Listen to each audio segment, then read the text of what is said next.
बिस्मिल्लाहिर्रहमानिर्रहीम। अच्छा भाई, आज का मटेरियलिटी के बाद हमारा टॉपिक है इंटरनल कंट्रोल। हाईली लाइकली इसके आने के इस बार चांसेस बहुत ज्यादा हैं क्योंकि ये लास्ट टाइम टेस्ट नहीं हुआ, तो बहुत चांसेस हैं इसके। टेक्निकल भी है, पर ये कि हमने इसके हर एक एक्सपेक्ट को रिवाइज भी करना है और वापस से मतलब इसको अटेम्प्ट भी करना है। यानी इंटरनल कंट्रोल की खासियत ये है कि आप जितना अच्छा इसको समझ लें, जब तक आप अटेम्प्ट नहीं करेंगे तब तक ये पल्ले नहीं पड़ेगा। तो सुकून से लेके चलते हैं। अच्छा, पहले मुझे जल्दी से ये बता दो कि जब मैं बात करता हूं इंटरनल कंट्रोल्स की, तो सर मुझे यहाँ पे आप गाइड करें कि ये इंटरनल कंट्रोल सही है प्लेस करने की जो जिम्मेदारी है वो किसकी है? सर वो है मैनेजमेंट की, यानी इंटरनल कंट्रोल प्लेस करेगी मैनेजमेंट। सही है। अच्छा भाई, इंटरनल कंट्रोल को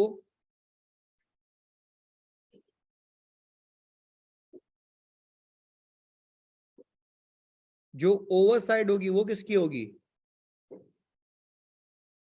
दो विद गवर्नेंस की। यानी इंटरनल कंट्रोल मैनेजमेंट लगाएगी, उसको देखेगा, ओवरसी करेगा मैनेजमेंट भी और दो विद गवर्नेंस भी। ऐसा ही है। अच्छा भाई, इंटरनल कंट्रोल अगर हमारे इफेक्टिव हैं, इंटरनल कंट्रोल अगर हमारे इफेक्टिव हैं, तो क्या टेस्ट ऑफ डिटेल होगा? यस सर होगा, because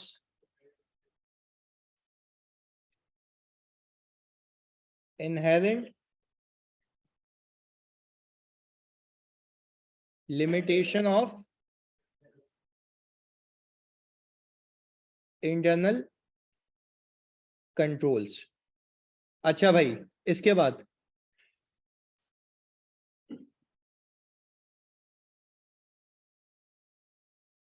why internal controls are placed। हाँ भाई, सवाल ये है कि इंटरनल कंट्रोल क्यों लगाए जाते हैं?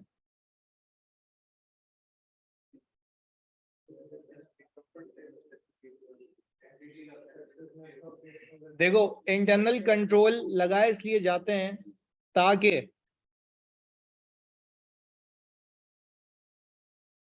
कॉस्ट सेविंग हो, एफिशिएंसी और इफेक्टिवनेस हो, और सर कंप्लायंस हो लॉज एंड रेगुलेशन से। यानी इंटरनल कंट्रोल का सीधा मकसद ये है कि भाई हम इंटरनल कंट्रोल इसलिए लगाते हैं, सही जी, ताकि हमारे फाइनेंशियल्स जो बने वो हो free from material mistreatment. Sir यहाँ तक नहीं, इंटरनल कंट्रोल इसलिए भी लगाए जाते हैं ताकि हम अपने कुछ ऑब्जेक्टिव्स को अचीव कर सकें। यानी हर कंट्रोल लगाने का कोई ना कोई क्या होता है, ऑब्जेक्टिव होता है। अच्छा, फिर हमें वो कहता यह है कि भाई इंटरनल कंट्रोल आप लगाएं, आपकी अलग अलग स्ट्रीम्स होती हैं फाइनेंशियल्स में। एक एक स्ट्रीम को पिक करते हैं और जल्दी जल्दी इसको कवर करते हैं ताकि हम सवाल कर पाए। मैंने कहा कि भाई अगर मैं एफएस की बात करूं, अगर मैं सर फाइनेंशियल स्टेटमेंट्स की बात करता हूं, तो फाइनेंशियल स्टेटमेंट्स के अंदर मेरी आ रही होती है सेल्स। सेल्स का कोई ये नंबर होता है, ऐसा ही है भाई। ये जो रिकॉर्ड होता है ना, ये डायरेक्टली नहीं होता, ये किसी प्रोसेस के जरिए गुजर के होता है। इसको हम कहते हैं internal control over financial reporting. क्या कहते हैं? अच्छा, मैं कह रहा हूं कि ये जो सेल्स का नंबर है, यहाँ पे सेल्स रिकॉर्ड तब होगी जब वो किसी चेक से गुजरेगी। यानी फिर हमने ये देखा था, अगर मैं आपको जल्दी जल्दी पूछूं, इंटरनल ऑडिट फंक्शन लगाने का मकसद नहीं था है मोहम्मद अली, क्या नशा वशा किया है क्या? इंटरनल ऑडिट लगाने का फंक्शन का मकसद बेटा इंटरनल कंट्रोल लगाने के मकसद ये थे। इंटरनल ऑडिट तो ओवरसी करता है कि भाई क्या ये कंट्रोल सही चल रहे हैं, और वो भी रिपोर्ट किसको करते हैं? ऑडिट कमेटी को। सही है जी इधर। अच्छा भाई, फिर मैंने कहा सबसे पहले अगर मैं सेल्स की बात करूं, जल्दी बताना मुझे, गोली की स्पीड में। मुझे एक बात बताओ, मुझे ये डर है कि मैं किसी ऐसे बंदे को उधार पे माल ना दे दूं जो कि क्रेडिट वर्दिनेस ना रखता हो। तो उसके लिए हमने कंट्रोल लगाया था, क्रेडिट लिमिट चेक होती है या सेट होती है। इसका मकसद था to avoid bad debt on the credit sales, to avoid bad debt on the. Very good जी, ये बात मुझे समझ आ गई। अच्छा भाई, फिर मैंने ये कहा कि मैं ओवर कमिट ना कर दूं किसी को। तो हमने कहा कि भाई उसके लिए होता था चेक इन्वेंट्री बैलेंस। जल्दी हम करते हैं इसको, एक क्विक रिव्यू है इसका। अच्छा भाई, फिर मैंने कहा था जब क्रेडिट लिमिट सेट या चेक होती है ना, तो ये जो क्रेडिट लिमिट सेट होती है ये करेगा independent person, technically not related to sales. Sales department का बंदा, वरना उसका अपना इंटरेस्ट, सेल्फ इंटरेस्ट लगा रहेगा उसके अंदर। ऐसा ही है। अच्छा भाई, चेक इन्वेंट्री बैलेंस हो गया। अच्छा, फिर हम ये कहते हैं कि भाई जो प्राइस होगी वो ऑथराइज पर्सनल अप्रूव करेगा, या तो प्री अप्रूव लिस्ट होगी जिसके बगैर वो सेल नहीं हो पाए। चौथा, प्री नंबर्ड सेल्स ऑर्डर बनेगा। ऐसा ही है। अच्छा भाई, ये बात हमें समझ आ गई, प्री नंबर्ड एसओ बनेगा। अच्छा, प्री नंबर्ड सेल्स ऑर्डर का मतलब ये है कि हम इसलिए करते हैं ताकि हमारा कोई सेल्स ऑर्डर मिस ना हो। अच्छा भाई, अब जल्दी जल्दी अगर मैं ये कहूं कि मुझे ये चेक करना है कि क्रेडिट लिमिट सेट हुई थी या नहीं हुई थी न्यू कस्टमर्स की, तो मैं क्या करूं? Select sample of new customers. मैं ये क्यों नहीं कह रहा सेलेक्ट सैंपल ऑफ अप्रूवल्स? वो तो ऑलरेडी हुआ होगा। Very good. अच्छा, क्या ये डॉक्यूमेंटेड कंट्रोल है? यस। तो हमें पे select the sample of and inspect whether the approval of XYZ person has been obtained, और XYZ पर्सन इसलिए कह रहा हूं क्योंकि कोई बंदा होगा जो उसको क्या करेगा, अप्रूव करेगा या साइड या चेक करेगा। ऐसा ही है। अच्छा, मुझे एक बात बताओ, किसी बंदे को सेल करने से पहले उसकी प्राइस एक बंदे ने सेट की या नहीं की, ये भी डॉक्यूमेंटेड कंट्रोल है। ऐसा ही। अच्छा, अगर ये वर्बल होता है तो ये डेफिशिएंसी है, तो ये क्या है, वीकनेस है जो कि अलाउड नहीं है। अच्छा भाई, अच्छा तो अब इसके इम्पैक्ट्स भी है ना। देखो, मैं बोलता हूं मेरा मकसद है कंट्रोल लगाने का। मकसद क्या था? टू अवॉइड बैड डेट, कि क्रेडिट लिमिट सेट हो रही है। ऐसा ही है। अच्छा, फिर मुझे एक बात बताओ कि इस कंट्रोल का क्या मकसद है कि मेरी प्राइस जो है वो हायर अथॉरिटी सेट करे।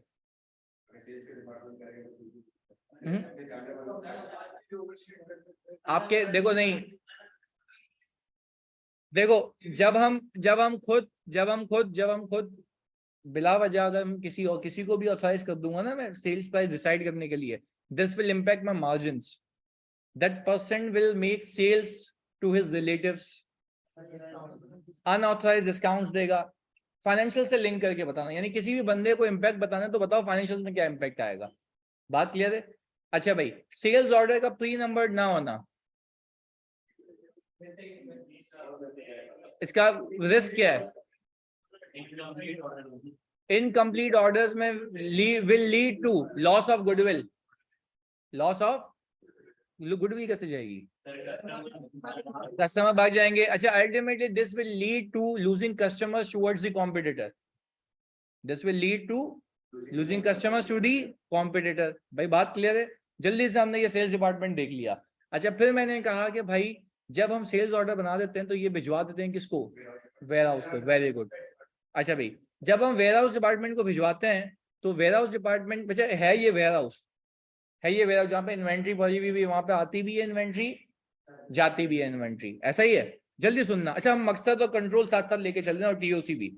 अच्छा, फिर मुझे एक बात बताओ, मैंने ये देखना है कि भाई जब वेयर हाउस में आ गया तो वेयर हाउस में जब बंदा उसको रिसीव करने आता है, ऐसा ही है ना, तो वहां पे क्वालिटी चेक होती है और क्वांटिटी चेक होती है। ये एक इंडिपेंडेंट बंदा करेगा। एक प्री नंबर्ड GDN बनेगा जो कि डिस्पैच होने से पहले सेल्स ऑर्डर से मैच होगा, क्योंकि वहां पे क्वांटिटी होगी। अच्छा, अब मुझे कोई ऐसा कंट्रोल बताओ जिससे मुझे ये पता लग जाए कि कितने मेरे अनफुलफिल्ड ऑर्डर्स हैं।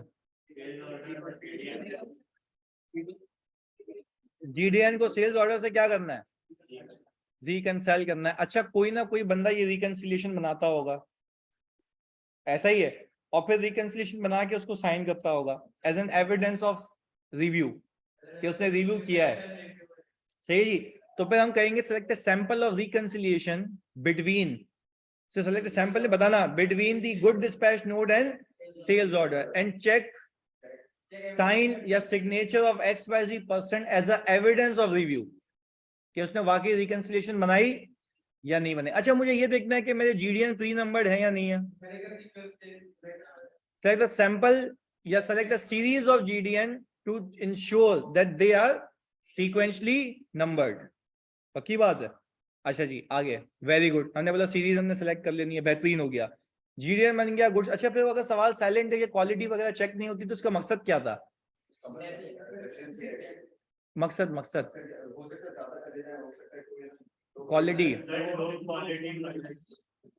Sales return, this will lead to increase sales return. तो आपने ये बताना है कि अगर आप क्वालिटी चेक किए बगैर माल देंगे तो वो क्या हो जाएगी, उससे भी गुडविल इफेक्ट होगी। तो आपने ये मकसद याद रखना है कंट्रोल्स के। सही है जी, इसको भी सरपास करके हम आगे बढ़ गए। मैंने कहा जब गुड जीडीएन बन गया तो जीडीएन की एक कॉपी जाती है पीछे सेल्स डिपार्टमेंट में, एक कॉपी जाती है फाइनेंस में। फाइनेंस वाला बंदा परचेज ऑर्डर और सेल्स ऑर्डर को मैच करेगा, जीडीएन को मैच करेगा और इनवॉइस बना देगा। ऐसा ही है। अच्छा भाई, अब मुझे ये देखना है कि हर गुड डिस्पैच नोट के अगेंस्ट में इनवॉइस बनी या ना बनी। Reconciliation between the GDN and invoices to ensure that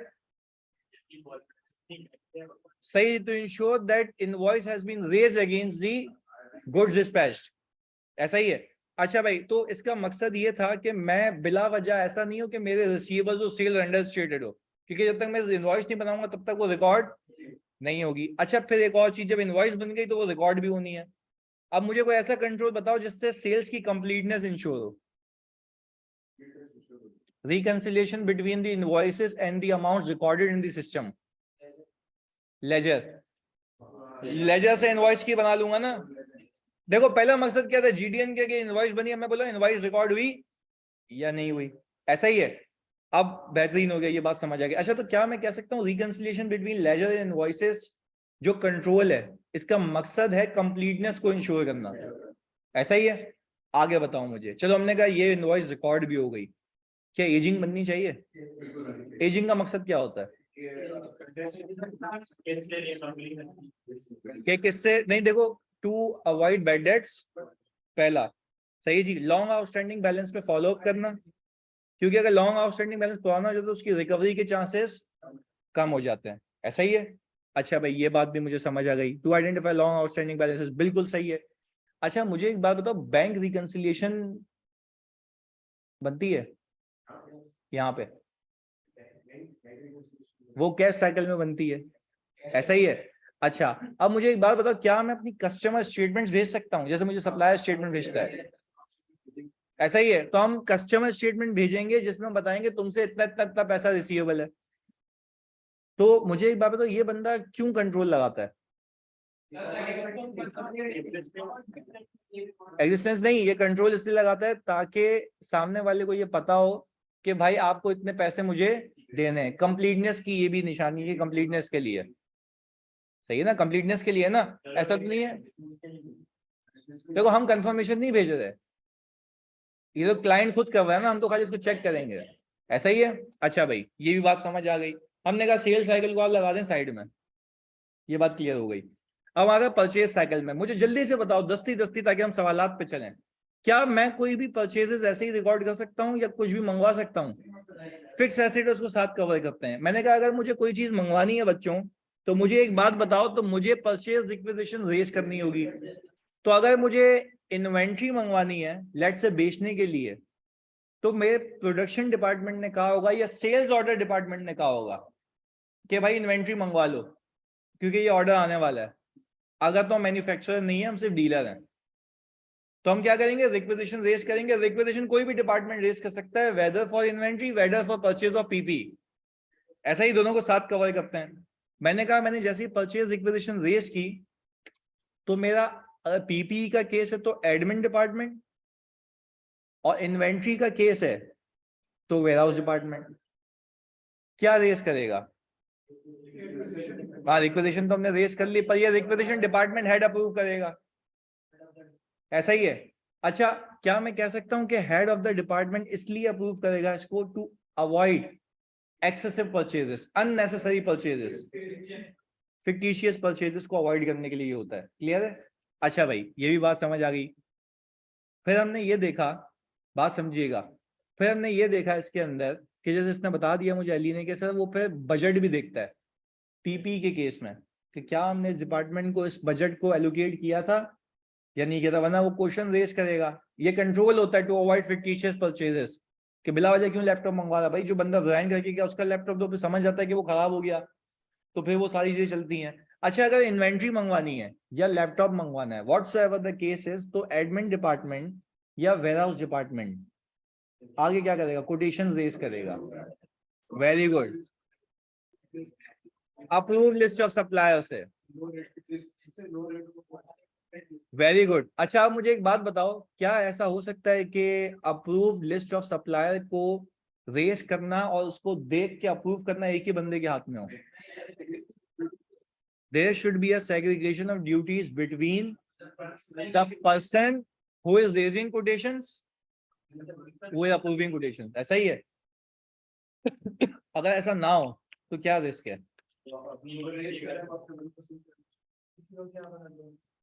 very good. तो वो अपने लोगों से ही परचेज करेगा, इवन रिलेटिव से परचेज करेगा, और ज्यादा पैसे निकाल लेगा, बोलेगा कि भाई पैसे अपनी जेब में ले जाए। तो एक चीज 100 रुपए की है, वो 200 की खरीदवाएगा कंपनी को, ऐसा ही है। अच्छा भाई, जब ये सारे अप्रूवल्स हो जाते हैं, देन इसके बाद हम बनाते हैं परचेज ऑर्डर। जैसे कोई हमें बेचता है तो बिल्कुल, तो हम परचेज ऑर्डर बनाते हैं परचेज रिक्वेजिशन के अगेंस्ट में, ये भी प्री नंबर्ड होता है, ऐसा ही है। अच्छा, मुझे ये देखना है कि अच्छा प्री नंबर्ड क्यों होता है? कि हमें ट्रेस हो जाए कि कितने परचेज ऑर्डर मेरे फुलफिल हुए। Very good. अच्छा, अब ये देख लेते हैं, जब अगर एसिड आया तो एडमिन के पास जाएगा, अगर एसिड आया तो जानी कहाँ जाएगा? एडमिन के पास जाएगा। वेरी गुड, ये बात समझ आ गई। मैंने कहा अगर इन्वेंट्री आई है तो वेयरहाउस जाएगी। अच्छा, दोनों केसेस में क्वालिटी इंस्पेक्शन होगी। ये क्यों कर रहे हैं?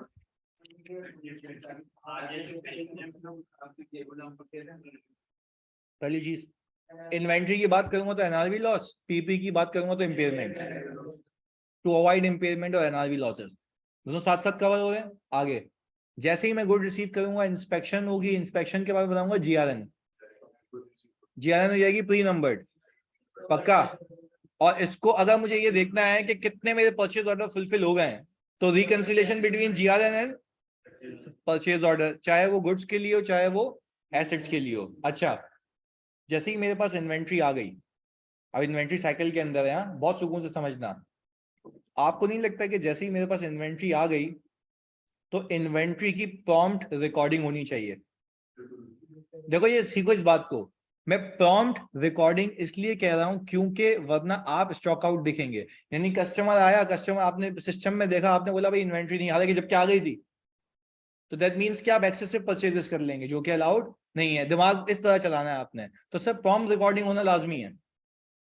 अच्छा, अगर ऑल टुगेदर मैं वापस रिसीवेबल साइकिल पे लेके जाऊं, मैं इनवॉइसेस डिले से रिकॉर्ड करता हूं, एक एक हफ्ते बाद रिकॉर्ड करता हूं एक साथ, तो क्या रिस्क है? एक तो एजिंग है, दूसरा उसकी क्रेडिट लिमिट जब चेक कर रहा हूँ ना, हमें लगेगा उसने क्रेडिट लिमिट ब्रीच ही नहीं की, हम उसको सेल कर देंगे। बेटा, ये बात याद आ रही है कि इनवॉइसेस की प्रॉम्प्ट रिकॉर्डिंग होनी चाहिए, क्योंकि अगर सिस्टम अपडेटेड नहीं है तो मैं तो कहूंगा या तो इन्वेंट्री है ही नहीं मेरे पास, मैं और मंगवा लूंगा, जबकि मेरे पास तो फिर एक्सेसिव इन्वेंट्री का होल्डिंग कॉस्ट अलग इंक्रीज होगी, तो सारे इंपैक्ट्स हैं ये इसके। भाई बात क्लियर है? हर इदारा कंट्रोल्स लगा रहा है to avoid losses, to avoid losses. Very good, आगे सुनो। मैंने कहा सर अब इसको आगे लेके गए, यानी प्रॉम्प्ट रिकॉर्डिंग चाहे फिक्स एसेट रजिस्टर में हो चाहे इन्वेंट्री मैनेजमेंट सिस्टम में हो, दोनों में क्या हो जाएगी? Prompt recording. अच्छा, अगर इन्वेंट्री वेयरहाउस की बात कर रहा हूं तो वो अपने बिन को अपडेट कर देता है, यानी जब आप किसी भी वेयरहाउस में जाएंगे ना, तो एक पूरा शेल्फ रखा हुआ होता है, तो उसके अंदर क्वांटिटी नोट कर लेता है कि पहले 10 थे तो 50 और आगे 60 यूनिट्स हो गए, ताकि वो रेडिली अवेलेबल हो। और जब ऑटोमेटेड सिस्टम्स होते हैं तो सिस्टम खुद ही खुद क्वांटिटी को क्या कर रहा होता है, शो कर रहा होता है। ऐसा ही है, सिस्टम में रिकॉर्ड हो गया, पक्की बात है, सिस्टम में रिकॉर्ड हो गया, तो जो गुलखान माल डिलीवर करके गया होगा ना, उसने आपको इनवाइस भी चिपकाई होगी। देखो एक बात याद रखना, इन्वेंट्री मैनेजमेंट में इन्वेंट्री का आना और पेबल रिकॉर्ड होना अलग बात है। अब हम क्या करेंगे, पेबल रिकॉर्ड करेंगे ताकि मेरी लायबिलिटीज अंडर स्टेट ना हो। तो अगर मुझे ये देखना है कि भाई मेरी सारी लायबिलिटीज रिकॉर्ड हो गई नहीं होगी, इसका क्या कंट्रोल है? गलत, इनवॉइसेस और लेजर की रिकंसिलिएशन। इनवॉइसेस और मैं देखूंगा जितनी इनवॉइसेस मुझे रिसीव हुई हैं, क्या वो लेजर में आ रही हैं या नहीं आ रही हैं। और मेरा फाइनेंस वाला तब तक इनवॉइसेस को रिकॉर्ड नहीं करेगा जब तक उसके बाद जीआरएन आ जाए। ऐसा ही है ना। और जो ऑटोमेटेड सिस्टम्स होते हैं ना, जैसे हमने आईटी में पढ़ा है कि इंफॉर्मेशन सिस्टम, वो क्या करता है, जैसे इन्वेंट्री मैनेजमेंट में अपडेट करता है ना, तो जब फाइनेंस में जाता है तो फाइनेंस के अंदर पीओ जीआरएन साथ आता है, तो वो बोलता है इसके अगेंस्ट में आपको इनवॉइस बनाना बाकी है। वो खुद ही मैसेज पॉपअप करता है उसको कि भाई ये 2 चीजें हो चुकी हैं, तेरी बारी है इनवॉइस, वरना इनवॉइस बनी नहीं, इनवॉइस रिकॉर्ड ही नहीं हो सकती जब तक उसका जीआरएन जनरेट ना हो जाए। बात क्लियर है? मैनुअल में मैनुअल होता है, ऑटोमेटेड में ऑटोमेटेड होता है। क्लियर है भाई? अच्छा भाई, अच्छा अगर मुझे ये देखना है कि क्या ये कंट्रोल को टेस्ट करना है, और टेस्ट ऐसे करना है कि क्वालिटी चेक होती है नहीं होती, तो क्या करूं? हाँ, टीओसी करना है मुझे। देखो बिल्कुल सही बताया उन्होंने। ऑब्जर्व लाइव एनवायरनमेंट में जाके देखो कि observe whether the quality is being check at the time of receiving inventory और फिक्स एसेट्स और नॉट। ऑब्जर्व करना है आपने, नहीं यही बात समझ भाई, ये डॉक्यूमेंटेड कंट्रोल है, ऑब्जर्व करेंगे। और जो ऑटोमेटेड कंट्रोल होता है उसमें चेक डेटा करते हैं, इंसर्ट इनपुट डेटा करते हैं, टेस्ट डेटा ना, कि हम डमी ट्रांजैक्शन डाल के देखते हैं। तो अगर मुझे देखना है कि किसी क्रेडिट लिमिट ब्रीच होके जा तो नहीं रही है, तो मैं क्या करूं?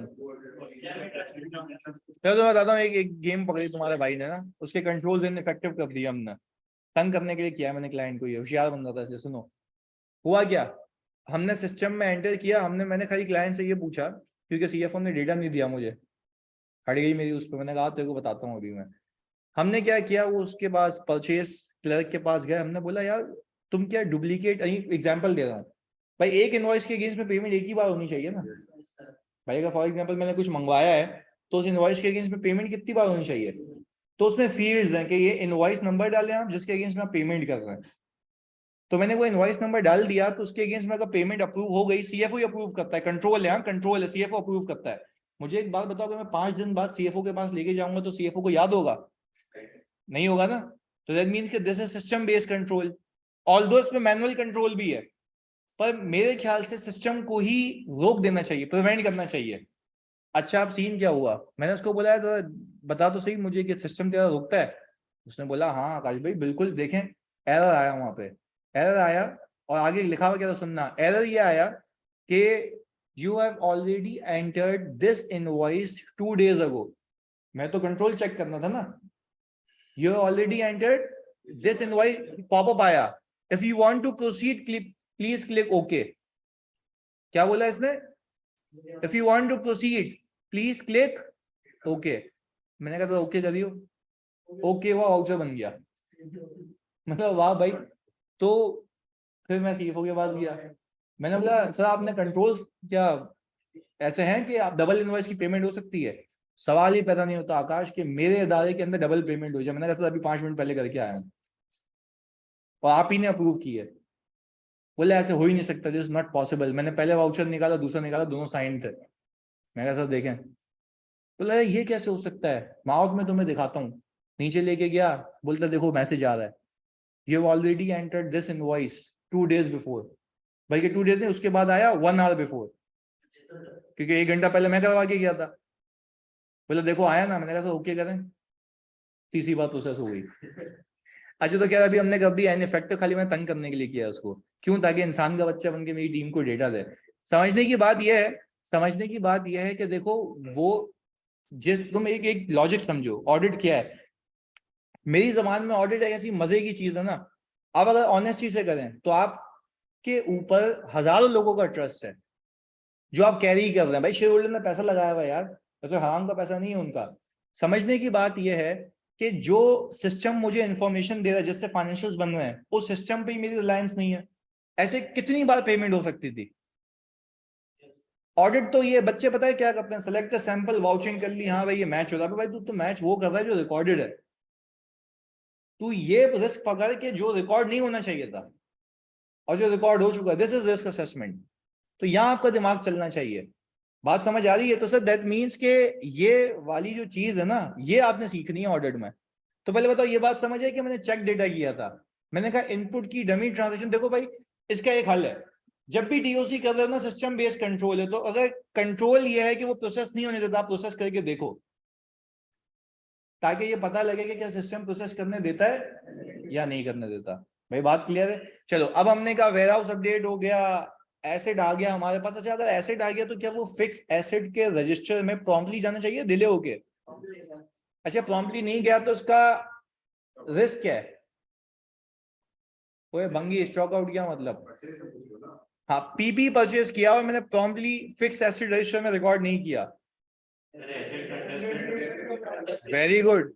एसेट अंडरस्टेड होंगे, डेप्रिसिएशन भी अंडरस्टेड, कंप्लीटनेस का मसला आ जाएगा। तो there should be a reconciliation between the asset purchase and the asset recorded in fix asset register. तो मुझे ये भी रिस्क है कि क्या एफएआर से फाइनेंशियल्स में गया या नहीं गया। तो there should be a reconciliation between the fix asset register and the financial statements ledger. क्योंकि देखो फिक्स एसेट रजिस्टर तो एक्सेल की शीट है ना, तो एक्सेल की शीट से एफएस में नहीं डालोगे, क्योंकि आपने तो हमेशा बखूबी सीखा हुआ है। याद करो कि आपके पास बिल्डिंग है तो 5-6 बिल्डिंग्स भी हो सकती है ना, पर आपके एफएस के ट्रायल बैलेंस के अंदर बिल्डिंग का अकाउंट एक ही होगा, तो उसकी अकाउंटिंग करोगे तो वहां जाएगा ना वो। बात क्लियर है? अच्छा जी, ये भी बात मुझे समझ आ गई। अब मैंने कहा कि भाई ये भी हो गया, क्या मुझे ये भी तो रिस्क है कि मेरे एसेट चोरी नहीं हो जाए, तो क्या मैं एसेट के ऊपर टैगिंग करूंगा और लगा दूंगा फिजिकल एक्सेस, और I can even put logical access to avoid unauthorised access, to avoid. पहले बताओ, ये बात समझ आई? पक्का? अच्छा, अब इन्वेंट्री पे वापस घूम के आ गया मैंने कहा इन्वेंट्री रिकॉर्ड हो गई थी, अब मुझे आएंगी सप्लायर स्टेटमेंट्स।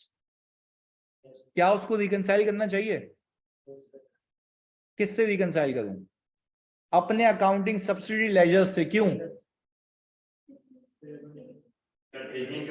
कितने नहीं, कितने देखना ये है कि क्या हमने लायबिलिटीज अंडर रिकॉर्डेड तो नहीं है, ये लायबिलिटीज ओवर रिकॉर्डेड तो नहीं है, टू रिकंसाइल डिफरेंसेस टाइमली। हमारा उतना पेबल आ रहा है, तो भाई जब हम सेलर थे तो हमने भेजा था, अब हम बायर हैं तो वो हमें भेज रहा है। कोई मसला है इसमें? पक्की बात है? चलें जी, ये भी बात मुझे समझ आ गई। मैं इसको ये बोलूंगा कि मुझे तेरे को इतने पैसे देने हैं, ये टेंशन किसको होती है पैसे देने की? तो पैसे की टेंशन होती है रिसिपिएंट को, सही है ना? आज तुम्हें कोई पैसे दे, सही है, और तुम्हें बोले ये ले भाई दे दियो, तो तू उसको थोड़ी ना याद दिलाएगा कि भाई मेरे को तेरे को पैसे देने, वो बोलेगा ओए तेरे को पैसे देने भाई। बात समझ आई? तो ये सारी चीजें तो सुनो, सप्लायर स्टेटमेंट्स आती है ना कि जो आपका सप्लायर है। बात समझिएगा बिल्कुल।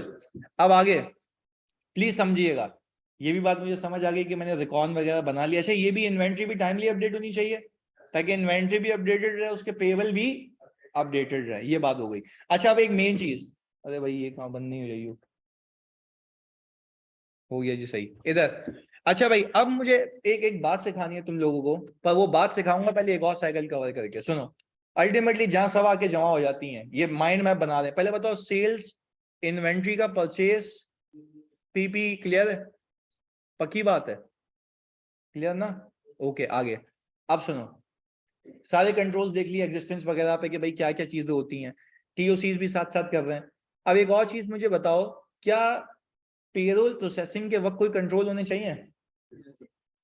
अच्छा, पेरोल प्रोसेसिंग के वक्त मुझे कुछ रिस्क है, जो एम्प्लॉयज है उन्हीं को जाए, जितना काम किया है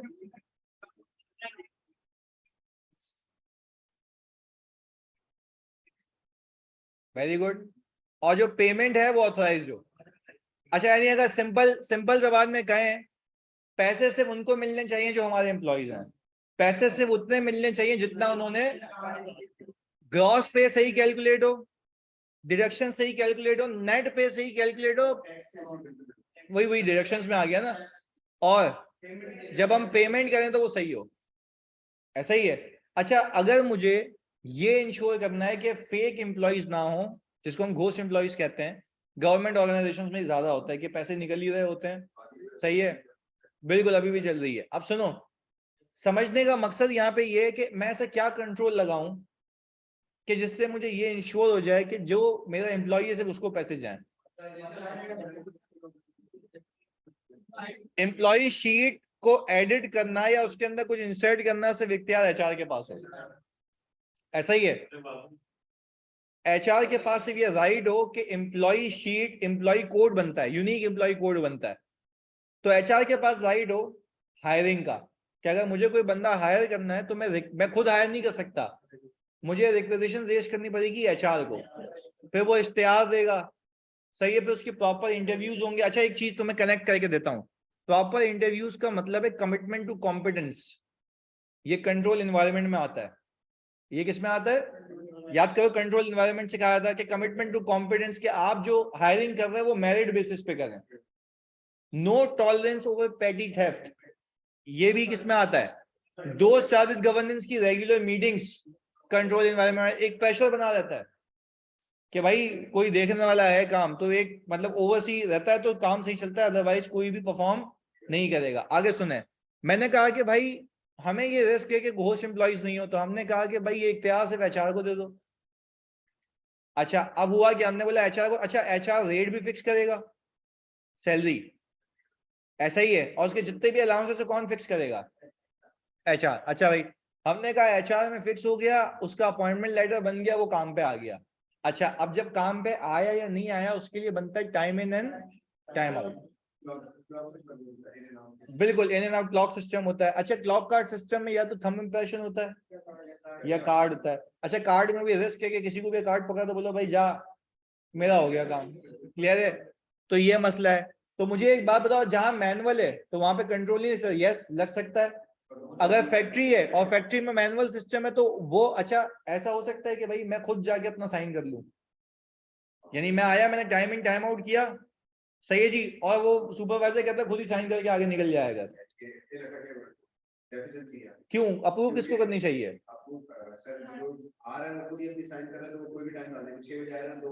वेरी गुड, तो there should be serve observable controls, और जो हायर अथॉरिटी है वो साइन करके भेजिए। अच्छा, time in time out record हो गया, ऐसा ही है, सैलरी चेंज नहीं हो सकती, अब इसमें आईडी भी घुसाते हैं। मैंने कहा कि क्या ऐसा हो सकता है कि मैं अपने पे रेट्स को चेंज कर दूं? इसके लिए अब सिस्टम, अच्छा मैं कह रहा हूं सिस्टम ऑटोमेटिकली कैलकुलेट करता है, टाइम इन टाइम आउट खुद ही उस पेरोल सिस्टम से लिंक्ड है, एचआर के सिस्टम से सैलरीज लिंक्ड है, टाइम आ गया, वेट आ गया, मल्टीप्लाई करेगा, सैलरी आ जाएगी, ऐसा ही है। मुझे ये कंट्रोल लगाओ, मुझे कोई कंट्रोल बताओ जिसके अंदर मैं ये इंश्योर कर लूं कि ये कोई चेंज ना कर सके।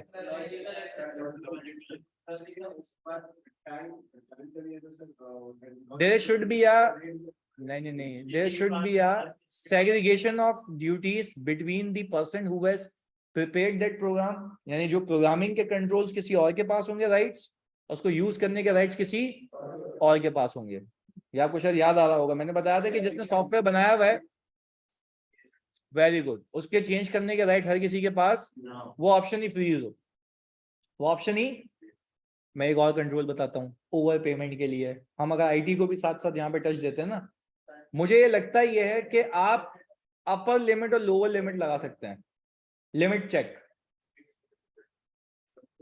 मैंने कहा कि भाई इस ग्रेड के एम्प्लॉयज की सैलरी, क्योंकि हर क्लाइंट में, जैसे फॉर एग्जांपल अगर मैनेजरियल पोजीशन है तो मैनेजर्स की सैलरी इससे ऊपर कभी जा ही नहीं सकती, तो हमने लिमिट चेक लगा दिया, ऐसा ही है, फिर हमने बिलो चेक भी लगा दिया कि किसी का नाइंसाफी नहीं हो जाए, तो दीज आर द चेक्स, ऐसा ही है, तो हमने ये कर लिया। अच्छा, अब एक और चीज मैंने कहा, भाई जब ये कैलकुलेट हो गई तो भाई कैलकुलेशन के बाद हवा में नहीं होती है, इसको कोई बंदा सुपरवाइज और रिव्यू करेगा, और सीएफओ उसको क्या करेगा? साइन करेगा। अच्छा, फिर जो डिडक्शंस होंगी वो होंगी as per income tax ordinance. अच्छा, अगर कोई ओवर टाइम है तो उसकी अप्रूवल अलग से होगी, कोई अलाउंसेस है उसकी अप्रूवल, कोई बोनस है उसकी अप्रूवल अलग से होगी। वंस आपके पास डिडक्शन आ गई तो आपके पास आ गई नेट पे। जिन बंदों को कैश में पैसे दिए जाते हैं तो उसको पैसे देने से पहले उसका एम्प्लॉय कार्ड चेक किया जाए। अच्छा, इसका मकसद क्या है? किए गए ताकि किसी और को पैसे डिलीवर ना हो जाए। अच्छा, एक और चीज, फिर मैंने कहा कि आपकी नेट पे हो गई, आपने कैश देना है। अब आपने बैंक को एडवाइस करनी है। बैंक एडवाइस से पहले क्या एक बार फिर से कैलकुलेशन चेक होनी चाहिए? यस। और अकाउंट नंबर्स भी क्या होने चाहिए? चेक होने चाहिए। अच्छा जी, बैंक एडवाइस हम कर लेंगे, फिर हमें यह भी रिस्क होता है there should be a reconciliation between the amount which has been paid and yet to be paid. दोनों में क्या होना चाहिए? ताकि आप पेएबल और पेड की अमाउंट को क्या करें, डिफरेंस निकाल के मैच कर सकें। ऐसा ही है, ये चीज हो गई। अच्छा भाई, ये तो हो गया पेरोल, जो बड़ा आसान था, हमने घूम फिरा के यहाँ पे। अब मैं अगर तुमसे एक बात कहूं तुम्हें समझ भी आएगा, इधर देखना आप प्लीज, यहाँ बहुत फोकस होकर देखना, यहाँ पे बड़ी अहम चीज सिखा रहा हूं आज। क्या मैं कह सकता हूं जब सेल्स होगी, सही है जी, तो पैसा हमारे पास आना है। जब परचेजेस होंगी पैसा हमारे पास से जाना है। प्लीज सुनना बहुत फोकस के साथ। अच्छा, जब सैलरी दूंगा तो भी पैसा जाना है। पूरे इदारे में, पूरे इदारे के अंदर यही चल रहा होता है, खरीदना बेचना, सैलरी देना, खरीदना बेचना सैलरी देना, यही होता है ना। मैंने इन पे कंट्रोल्स लगा दिए। ओ भाई, ये तो तुमने इस पे कंट्रोल लगाया कि सेल, परचेज और सैलरी सही रिकॉर्ड हो जाए। पर अब आपने कंट्रोल देखना है रिसीट्स एंड डिसबर्समेंट्स पे, जिसको हम कहते हैं कैश एंड बैंक साइकिल। क्या कहते हैं? अच्छा, बात समझिएगा भाई, मैं कह रहा हूं जो पैसा आ रहा है इस पे कंट्रोल लगा दो। मेन चीज है ना, जो पैसा आ रहा है और जो पैसा जा रहा है। आप बात समझें, पैसा आ रहा है उस पर भी कंट्रोल, पैसा जा रहा है उस पर भी कंट्रोल। अब एक ओवरव्यू देखो इदारे का। भाई मैं कह रहा हूं सेल्स करूंगा तो पैसा आएगा ना, परचेज करूंगा तो, सैलरी पे करूंगा तो वो बोल रहा है पहले रिकॉर्ड करने तक अमाउंट से ही निकाल लो और फिर पैसे आने जाने पे कंट्रोल लगा दो। पूरा इदारा प्रोटेक्ट हो गया, पूरा इदारा प्रोटेक्ट हो गया। जो मैंने भंड निकाला था, तुम लोग मुझे अगर बता दो, जो मैंने भंड पकड़ा वो किस एरिया में पकड़ा था? जाते वक्त, पक्की बात है। तो उन्होंने, मैं कसम खा के कह रहा हूं, उन्होंने वेरी गुड, बेहतरीन। अब समझ आई तुम्हें बात, डिसबर्समेंट पे कंट्रोल पकड़ा मैंने। सुनो हुआ क्या, उन्होंने मेरे ख्याल से परचेज ऑर्डर भी रेज किया था, गुड्स की क्वालिटी भी चेक की थी, जीआरएन भी बनाया था, रिकॉर्ड भी किया था, परचेज रिकॉर्ड की भी थी। कसम खा रहा हूं, एक जगह फंस गया वो। अब जो मेन कंट्रोल है वही खा गया भाई। उसने बोला लाइबिलिटीज में ही सही रिकॉर्डेड है, इनइफेक्टिव कंट्रोल था ना, तो मैं तभी तो उसके सिस्टम को क्या करार दे दिया, इनइफेक्टिव। वो तो कल पता लगेगा ये क्या होना है। अब बात समझना, क्या ये बात आपको पिक हो रही है कि उसने परचेजेस रिकॉर्ड करने तक, लाइबिलिटी रिकॉर्ड करने तक सही किया हुआ था, भंड का मार दिया पेमेंट के वक्त। जो मेन पैसा आउटफ्लो भाई, वहां तो चेक्स लगाओ। आओ बातों बातों में इसको कैश साइकिल को किल करते हैं। इनवर्ट पे भी कंट्रोल है, तो पहले इनवर्ट देख लेते हैं। ऐसा ही है। मुझे एक बात बताओ जल्दी से, मुझे अगर कैश रिसीव हो रहा है, ब्रांच बिजनेस है मेरा, ब्रांचेस वाला बिजनेस है, तो जो, अगर प्लीज सुनना, अगर मुझे कैश रिसीव हो रहा है तो क्या मैं जैसे ही कैश रिसीव करूंगा तो मैं वहां पे पीछे ना एक बोर्ड लिख के लगा दूंगा। सुनना मेरी बात, मैं लिख के लगा दूंगा, या लिख के नहीं भी लगाओ ना, तो कोई भी कस्टमर जब आता है ना आपको पैसे देने के लिए, तो उसको पता होता है मुझे रिसीट चाहिए एज एन एविडेंस। आप यहाँ पे अगर रजिस्ट्रेशन भी कराते हो ना ARDD में, तो उसकी भी आपको क्या चाहिए होती है? तो आप बोलते हो उसको, अकाउंट्स वाले को, भाई देखो पैसे दिए, रसीद तो दे। मैं कल कैसे क्लेम करूंगा कि मैंने पैसे दिए थे? तो आपको नहीं लगता कि there should be pre numbered cash vouchers? There should be pre numbered cash voucher. आपको यहां से भी प्री नंबर्ड मिलती है, नंबरिंग हुई भी होती है ना। अच्छा जी, अगर बीच में से गायब है तो हम उसको बोल लेंगे भाई कहाँ गायब होगी, वो बोलेगा भाई कैंसिल की थी, मैंने कहा दिखाओ कैंसिल हुई है, ऐसा है। अच्छा, तो यहीं से हमने पहला कंट्रोल लगा दिया। क्या हमने ये भी सीखा था कि जैसे ही पैसा आया आप दस्ती बैंक में जमा कराओ? नहीं याद आ रहा। डेली डिपॉजिट, पक्की बात है। अच्छा, तो फिर डिपॉजिट स्लिप को भी रिकंसाइल करेंगे? क्यों, एक बार पैसे दे दिए चला जाए? Very good. तो there should be a control on के जितने पैसे जमा कराए, जितने पैसे जमा हुए डिपॉजिट स्लिप से आप क्या करेंगे, यानी बैंक स्टेटमेंट भी आप देख सकते हैं सब्सिक्वेंटली कि पैसे क्लियर हुए। अच्छा, वो बैंक रिकंसिलिएशन में आ जाएगा, अभी वो देखते हैं आगे। सही है जी। अच्छा, क्या मैं कह सकता हूं कि अगर मेरा ब्रांच बिजनेस है तो हर बंदे के पास कैश का राइट नहीं होना चाहिए, लिमिटेड एक्सेस राइट्स होने चाहिए? कि नहीं नहीं, limited access rights, physical limited access rights का मतलब है हर बंदा कैश के काउंटर पे ना हो। रीजन क्या है? हाँ, अच्छा, क्या दिन के आखिर में रिकंसिलिएशन बननी चाहिए सेल्स इनवॉइस तो कैश की? पक्की बात है, वेरी गुड। अच्छा भाई, ये तो होगा हमारे इनवर्ट कंट्रोल्स, हमने बैंक में भी जमा करा दिए। अच्छा, जो कैश रिसीव कर रहे हैं हम एक बंदा ऑब्जर्व करने के लिए बिठा दें जो कैलकुलेट करके लिखता रहे कि भाई ये पैसा ये आता था। हमने माना कि भाई एक बंदा अगर लिफाफ, पहले पहले की बात है जो तुम्हारे कोर्स में भी अभी भी मौजूद है कि भाई एनवेलप में पैसे भिजवा दिया, हालांकि अब तो ऑनलाइन बैंकिंग का जमाना है। सही है जी, तो ये सारी चीजें। अच्छा, ये तो आ गए इन्वर्ट कंट्रोल। इन्वर्ट में दो तीन चीजें और डाल देते हैं। क्या ऐसा हो सकता है आपको IBFT हो जाए, inter bank fund transfer? Inter bank fund transfer, चलिए सुनो। अच्छा भाई, अगर आपको IBFT पैसे मिलते हैं IBFT के जरिए, यानी inter bank fund transfer direct transfer हो जाए आपके अकाउंट के अंदर, प्लीज सुनना, तो मुझे एक बात बताओ, उससे भी तो रिसीवेबल क्या हो जाएगा, कम हो जाएगा।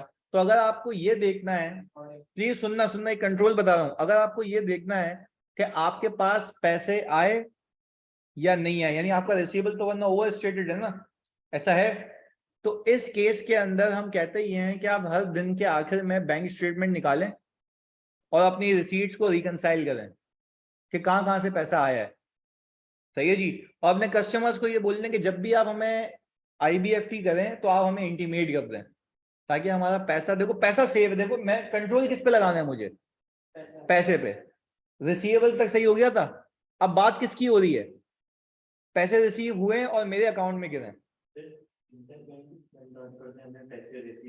हाँ, वो तो हमारी बैंक स्टेटमेंट में आ जाएंगे। तो मेरी बैंक स्टेटमेंट में आ गए, बट मुझे अपनी अकाउंटिंग में भी तो करनी है उसकी, रिसीवेबल को क्रेडिट करके बैंक डेबिट करना है। IBFT तो बैंक में गए ना, तो हमको लेजर के बैलेंस को, लेजर के बैलेंस को, लेजर के बैलेंस को नहीं, हम देखेंगे कि बैंक स्टेटमेंट में कितनी रिसीट्स आई हैं और हमने एक दिन में कितनी रिसीट्स रिकॉर्ड की हैं बैंक बुक से। यानी मैं बैंक लेजर खोलूंगा और मैं लेजर में देखूंगा कितनी रिसीट्स आई हैं, मैं एक एक करके टिक लगाता रहूंगा। यूजुअली आजकल ये ऑटोमेटेड होता है, मैं पता है क्या करता हूँ, वो फाइल उठा के डंप करता हूँ, वो खुद ही मैच कर लेता है। सही है ना, जो नहीं होता उसको पॉपअप कर लेता है, हम उसको रिकॉर्ड कर लेते हैं। सही है जी, मैनुअली भी कर सकते हैं और ऑटोमेटेड भी हो सकता है। सही है जी, ये बात हो गई। अच्छा, ये तो हो गए इन्वर्ट पे कंट्रोल्स। जो मेरे पास कैश मौजूद है कि ऐसे ही खुला पड़ा हो, हैवी सेफ लॉक्ड बॉक्स में हो, अगर छोटे से बॉक्स में रख दूं, वेरी गुड, सिक्योर। अच्छा, हर किसी के पास एक्सेस राइट्स नहीं होने चाहिए। अच्छा, अब वाली वेरी गुड, अब सुनो, ये भी बात हो गई। क्या हमारे पास प्री साइन चेक्स होने चाहिए? अब पेमेंट की तरफ जा रहे हैं, क्यों? कोई भी अमाउंट लिखेगा और हमसे पहले पहुंच जाएगा जब जाना है।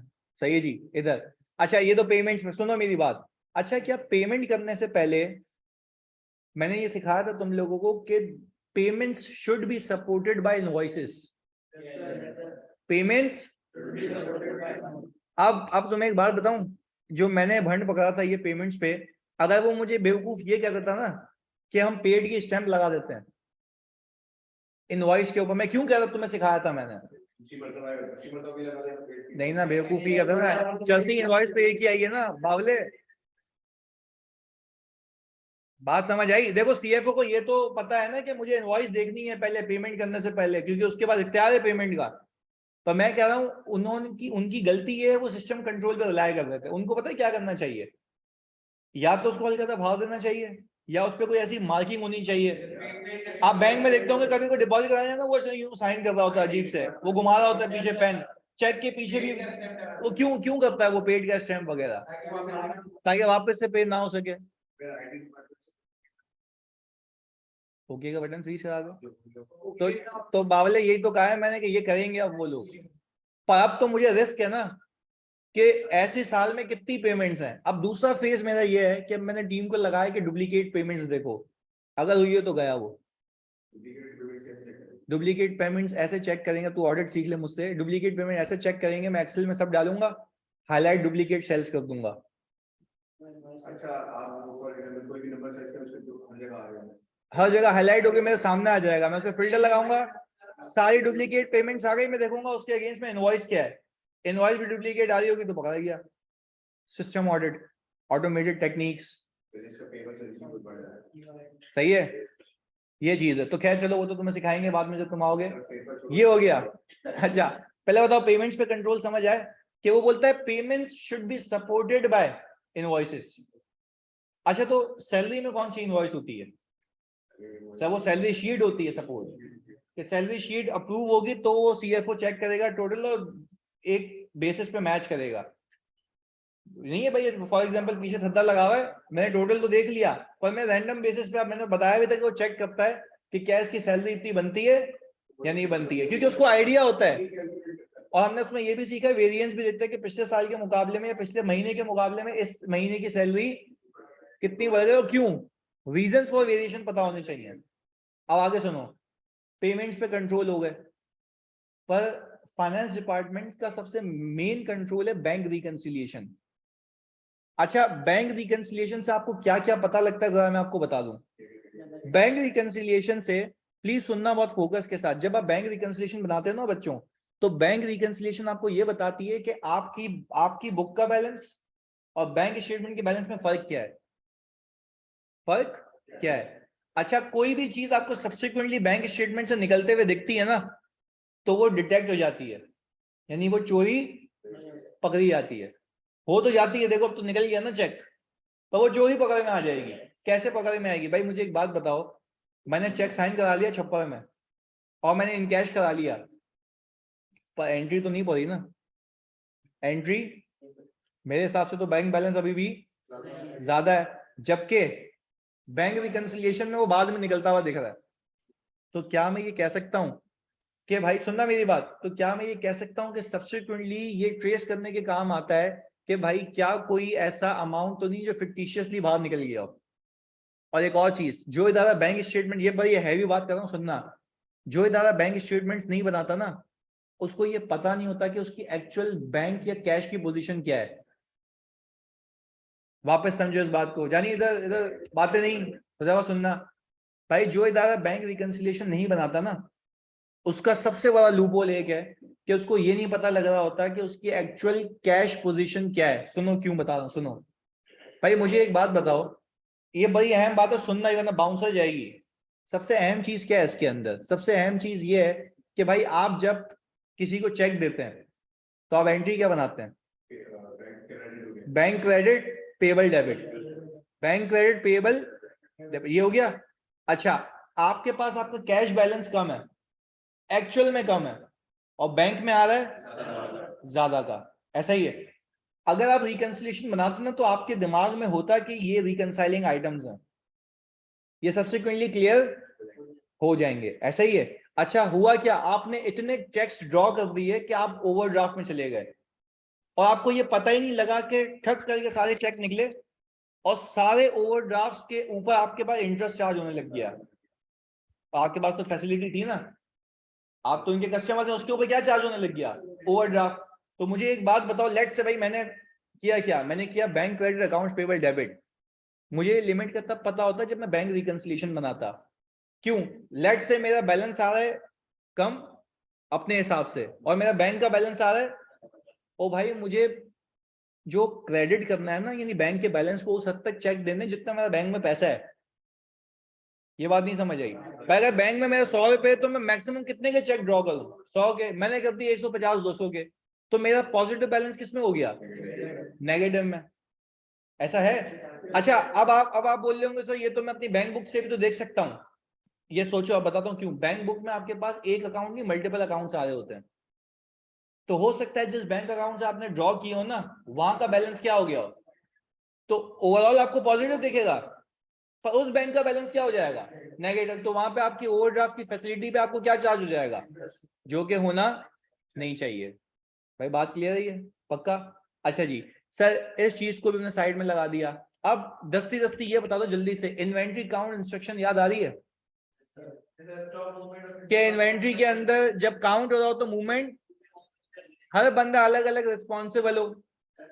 अच्छा, टेम्पररी स्टाफ होना चाहिए परमानेंट? Permanent staff. और इंडिपेंडेंट होना चाहिए। अच्छा, जो काउंट हो गया उस पर मार्किंग हो जाए। पक्का? ऑब्सोल्यूट इन्वेंट्री अलग से पड़ी होनी चाहिए। वेरी गुड यार, यही कंट्रोल है इसके। अच्छा, आप मुझे एक बात बताओ, क्या मेरी स्टॉक शीट्स पे क्वांटिटी पहले से लिखी होनी चाहिए? वेरी गुड यार, वरना वो चेक किए बगैर बोलेगा सही है।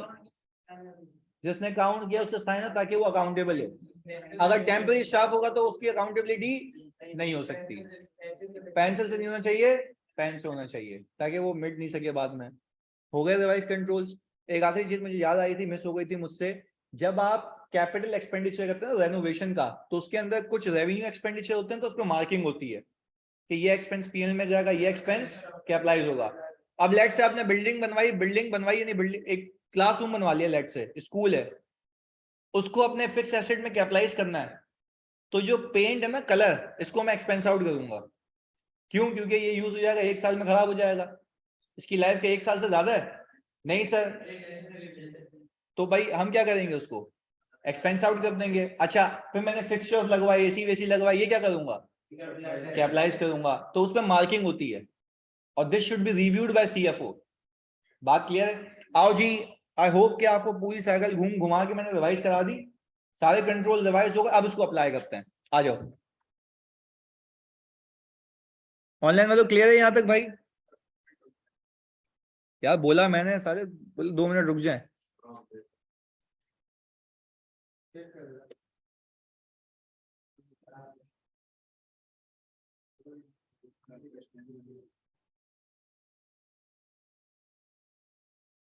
थोड़ा स्पीड में, हाँ टाइम हमारे पास कम है। अच्छा भाई, फोकस हो गया तो सुने।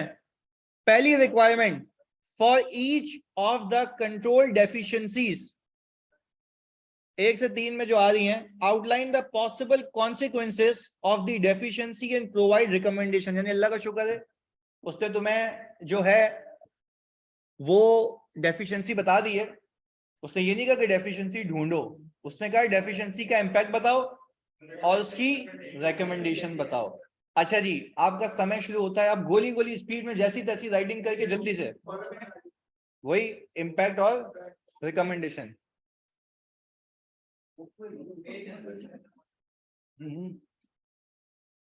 नया सवाल लाया हूं तुम्हारे लिए यार, जल्दी। अबे दिख तो रहा है क्लियर?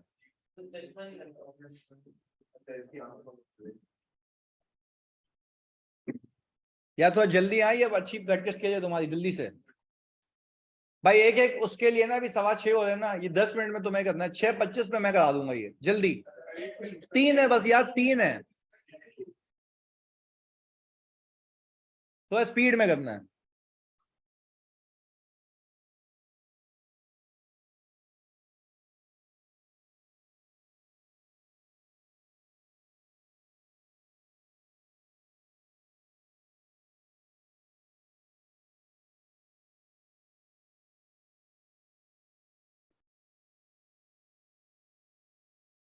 अब ये एक साइकिल नहीं है, ये सारी साइकिल मिक्स आया है। आप रीड करें जरा, तभी रिवाइज भी मिक्स करवाया है।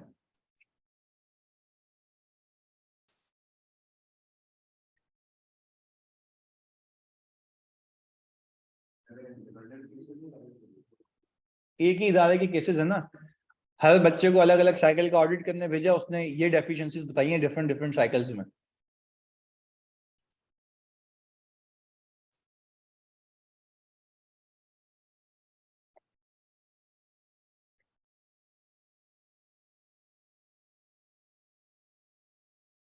रख दे ओएस को, बंद कर दे इसको।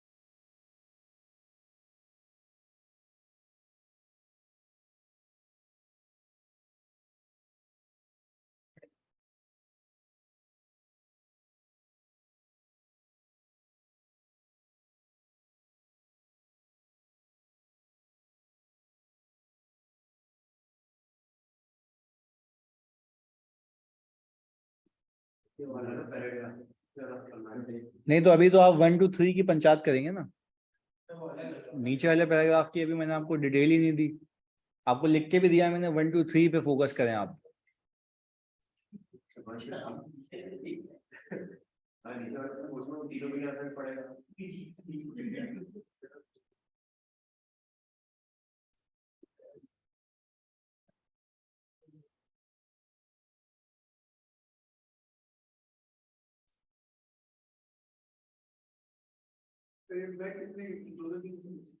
जितने हो सकते हैं।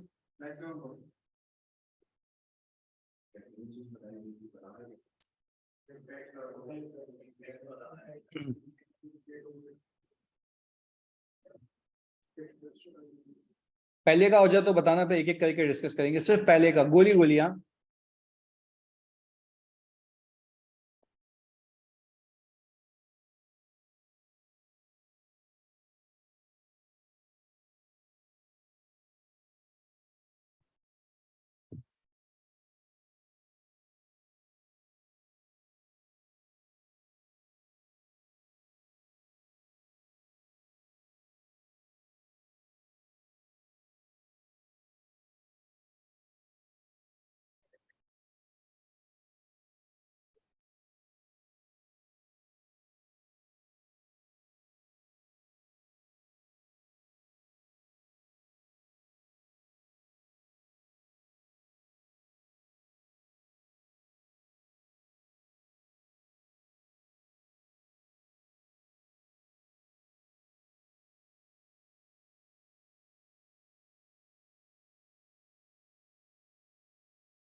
हाँ बिल्कुल।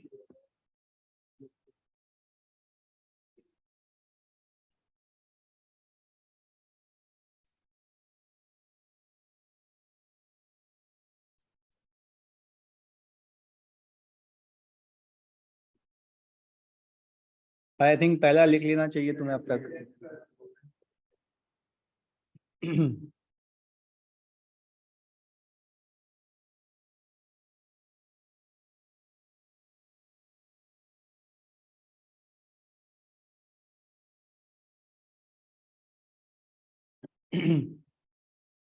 हाँ भाई, क्या लिखा पहला? Bank refund not paid may lead to inappropriate overdraft. Interest will be charged on such overdraft. Cash in bank balance may not be appropriate due to cashless checking transit. No check and balance overdraft. Very good, तीनों सही लिखे हैं। Recommendation क्या होनी चाहिए? Monthly/weekly/daily refund should be made with proper segregation. Duties new staff should be hired in order to meet the short notice. बेहतरीन यार, बिल्कुल परफेक्ट लिखा है। आओ जी देखें, the balance on cash book is unlikely to be the same as the balance on the bank statement. सही बात कह रहा है ये, दोनों का बैलेंस लाजमी नहीं है कि सेम हो। And management will be unaware of the true cash balance. ऐसे क्यों लिखा है इसमें? रिकॉर्ड ही नहीं होगी तो हमें पता ही लगेगा कितना पैसा है। अच्छा भाई, there will be an adverse impact on cash flow if cash surpluses are not reinvested resulting in loss of interest income. भाई वो क्या ये रहा है कि अगर आप बैंक रिकंसिलिएशन नहीं बनाएंगे और आपके पास सरप्लस कैश आया तो आप उसको कहीं इन्वेस्ट कर सकते थे, जो कि आपने किया नहीं होगा। The company over spends goes into overdraft and incurs bank interest cost. वो ओवरड्राफ्ट वाली कहानी। अच्छा भाई, fraud and errors such as incorrect posting to the cash book or error by the bank may go undetected। ये जो हमने बात की थी। अबे लॉस ऑफ गुडविल कहां से आएगा? कंपनी को लगा तो उसको है ना क्लियरिंग में चेक पड़ा और उसने अपना आगे कोई चेक इशू करके बाउंस किया और ये बार आपने मुझे कह रहे हो बाउंस हो जाए चेक वो कर कंपनी को लगे कि अबे तो यहाँ पे ओवरड्राफ्ट में कवर कर लिया ना हमने।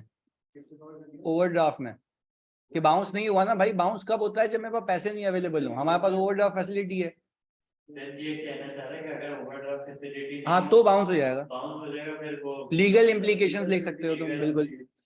अच्छा भाई, recommendation, all bank account should be reconciled monthly by an employee not responsible for recording segregation duties वाली बात।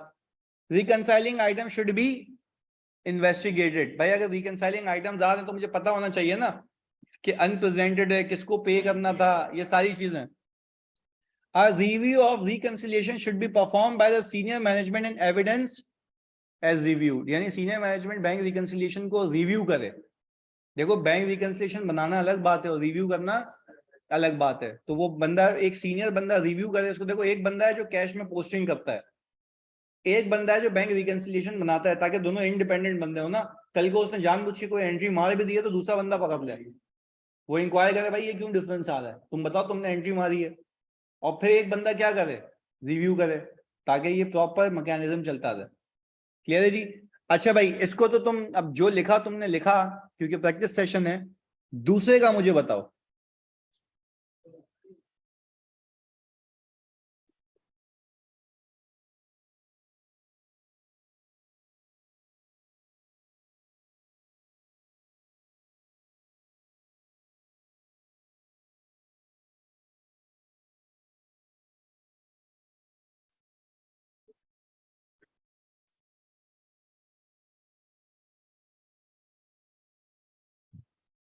भाई यहाँ पे हमारा जो परचेज लेजर क्लर्क है, भाई को सारे इख्तियार दिए हुए हमने।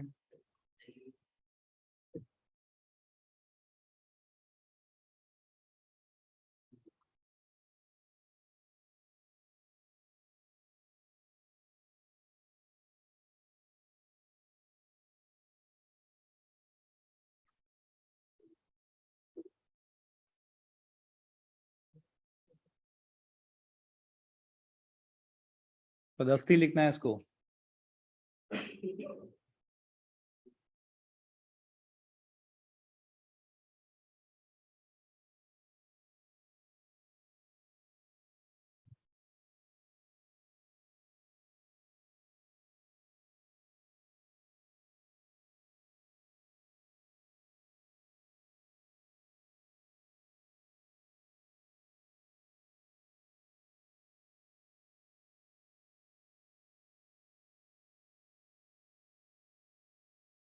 बिल्कुल हो सकता है अब्दुल।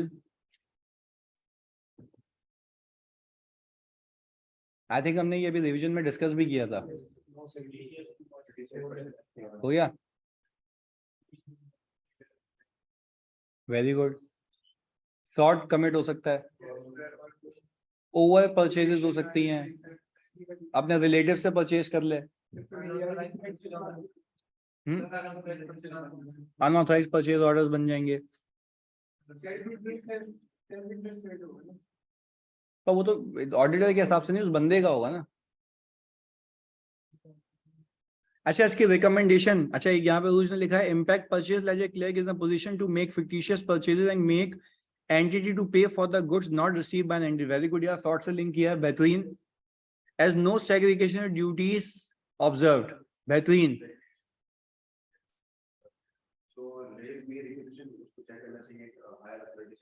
हम कह सकते हैं कि भाई there should be a segregation of duties between the person who is raising purchase orders and the person who is recording invoices and the person who is paying invoices. यानी तीनों में क्या होना चाहिए? Segregation of duties होना चाहिए. Posting भी होना ठीक चाहिए, है. ये ऑर्डर प्लेस करना है, उसके साथ वहाँ पे वो भी लेना है, अप्रूव प्लेस वाले कंट्रोल. बिल्कुल ऐसा ही है. अच्छा भाई, अगर हम इसके बाद वाले केस को देखें तो सर उसके ऊपर आपके पास देखें, purchase ledger clerk could purchase goods for own use, favor suppliers from their own family, friends, pay duplicate invoices if in collusion with the supplier. यानी फ्रॉड कमिट कर सकता है अल्टीमेटली. अच्छा भाई, may not get the best deals resulting in an adverse impact on profit, यानी महंगी चीजें खरीद लेगा. अच्छा भाई, purchase ledger clerk is unlikely to detect error in their own work. अगर कोई भंड भी मार दिया, अगर ऑनेस्ट भी है, तब भी वो डिटेक्ट, क्योंकि कोई अपने काम को गलत नहीं करेगा. आगे, the responsibility for ordering payment and posting to the purchaser should be given to, यानी there should be a segregation of duties. अगर ये भी लिखते तो बात सही थी. Senior employees should authorize purchases and payments to supplier. जो कंट्रोल लिस्ट ने वो सजेस्ट किया है यहाँ पे. Invoices should be reviewed by a senior employee to ensure payments are for the correct amount. ऐसा ही है. तो ये वो इसके कंट्रोल्स हैं जो कि यहाँ पे गायब थे. तो आपने रिकमेंडेशन कंट्रोल्स की देनी होती है कि ये लगा दो, सब सही हो जाएगा. ऐसा ही है. अच्छा भाई, अगर हम तीसरे को देखें,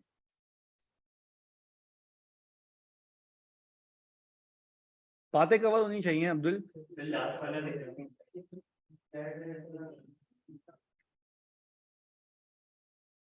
लास्ट वाला तो बहुत इजी है, तुम लोग यूं कर लोगे गोली. हाँ जी, दस्ती.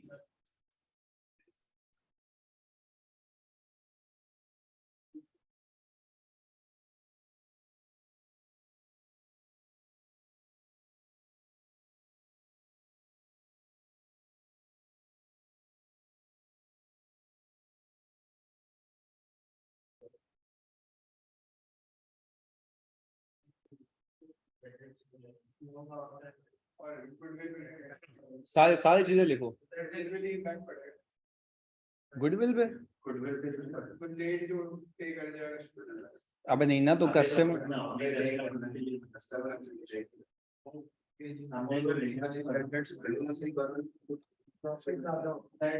देखो, पहला तो रिस्क है बैड डेट्स का. सही है. लॉन्ग आउटस्टैंडिंग बैलेंस आइडेंटिफाई नहीं होंगे, फॉलो अप्स नहीं होंगे, ये सारे इसके इम्पैक्ट्स हैं. Very good. और क्रेडिट लिमिट चेक करते वक्त भी हम उसको अलाउ कर देंगे क्योंकि हमें पता नहीं होगा.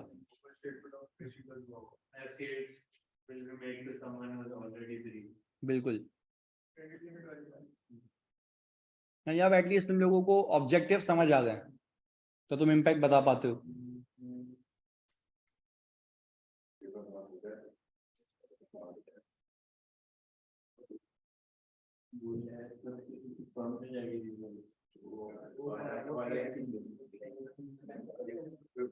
वो भी सर्कल.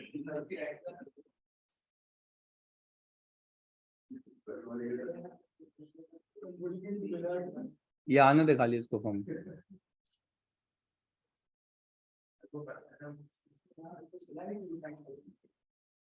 वेरी गुड धीरज.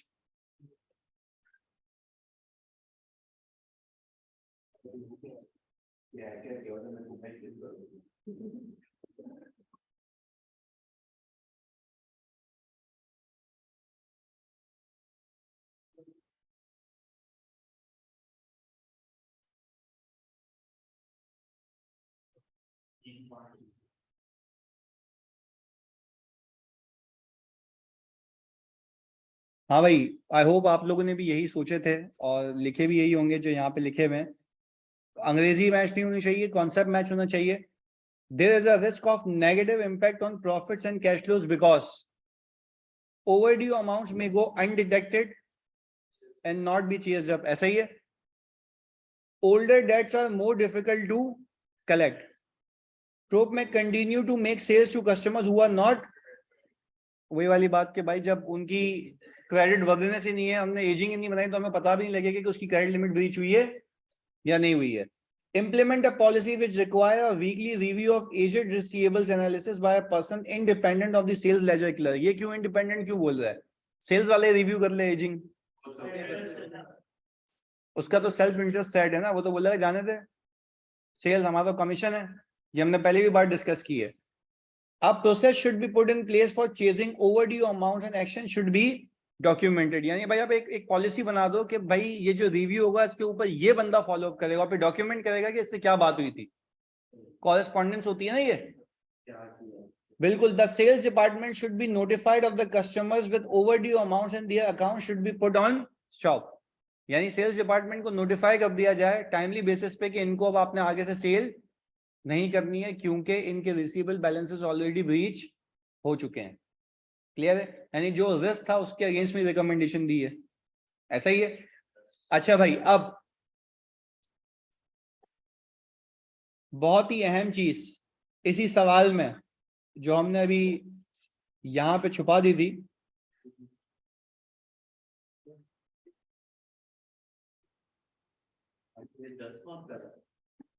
जी एक पार्ट ये आईसीडब्ल्यू के फाइनल का सवाल है, कसम से आईसीडब्ल्यू के फाइनल का सवाल है, कैलिबर होता है उन सवालों का। तो अगर ये तुमसे पिक हुआ है ना तो मतलब सही जा रहे हो।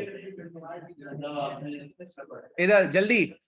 अच्छा, अब बी पार्ट सुनो, उसकी कॉन्सेप्ट टेस्टिंग देखो इसकी। इसने बोला for each of the internal control deficiencies जो आपने 1 2 3 में देखी हैं, identify the items in the financial statements that are at the risk of misstatement because of the deficiency. बोल रहे अब आप ये हमें पता लगा के बताएं कि इस डेफिशिएंसी से इंपैक्ट तो आपने बता दिए क्या होगा, पर फाइनेंशियल्स का कौन सा लाइन आइटम इफेक्ट होगा, पहली चीज। और उसके आगे पूछा है कि ऑडिट एविडेंस, यानी आगे रीड करो उसको, list the that the audit team should have included in the audit file to address each risk of misstatement। यानी वो ऑडिट एविडेंस मतलब ऑडिट प्रोसीजर्स पूछ रहा है, वो बोल रहे कि क्या प्रोसीजर परफॉर्म करके तुम कौन सा एविडेंस लेते, क्या आपको ये फिर पता लगता कि ये काम अगर कंट्रोल डेफिशिएंसी है तो आपने उसके ऊपर कुछ तो काम किया होगा ना भाई। अगर मैं कंट्रोल डेफिशिएंसी है तो मैं कंट्रोल पे रिलाय पर ऑडिट तो करूंगा ना। तो उसने बातों बातों में ऐसा छेड़ के या तुम्हें ले गया ऑडिट प्रोसीजर्स पे, सब्सटेंटिव पे। तो आपका समय शुरू होता है अब, जल्दी से यूं करोगे, देखो तुमने अकाउंट हेड की हेडिंग डालोगे, अकाउंट हेड इंपैक्टेड, और उसके आगे उसके प्रोसीजर्स, अकाउंट हेड इंपैक्टेड, उसके आगे उसके प्रोसीजर्स। मैं होता यही लिखता, दोनों पार्ट एक साथ कवर हो जाएंगे, तीनों को अलग अलग। और फाइलिंग नहीं करना सब्सटेंटिव में, टारगेटेड, ऐसा नहीं है obtain sales ledger bank account, ये कुछ नहीं करना। हाँ तो ये देखो ये करना पड़ेगा, जल्दी जल्दी।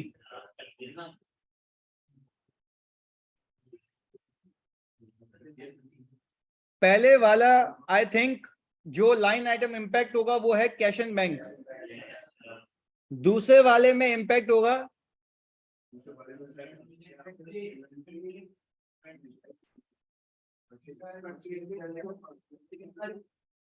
Inventory and payables, very good. और तीसरे में very good, receivables and bad debt expense provisions. पहले वाले में अगर तो आया नहीं, देखो अब तुम टारगेट देखो, मैं बोल रहा हूं कि रिस्क क्या है, रिस्क ये है कि भाई बैंक रिकंसिलिएशन नहीं बनती, सही है। तो आप ऑडिट एविडेंस क्या लेंगे, आप सैंपल बेसिस पे बैंक रिकंसिलिएशन स्टेटमेंट देखेंगे, एज एन एविडेंस देखेंगे उसको अप्रूव किसने किया है। सब्सिक्वेंट आइटम्स को मैं तुम्हें रिकॉल करवा रहा हूं, बैंक बैलेंस के बैलेंस को कैश बुक के बैलेंस से मैच करेंगे और इन्वेस्टिगेट करके सब्सिक्वेंट बैंक स्टेटमेंट से देखेंगे क्या वो क्लियर हुए।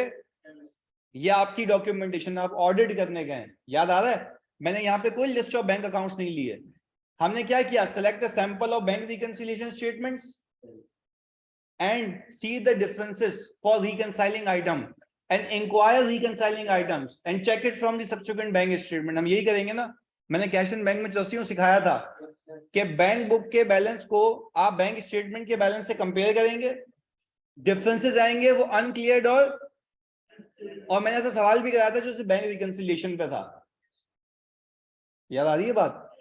तो उसने देखो इसमें पूछा इस तरीके से कि जो लाइन आइटम इंपैक्ट है आप उस पर क्या काम करेंगे, ऑडिट एविडेंस क्या लेंगे।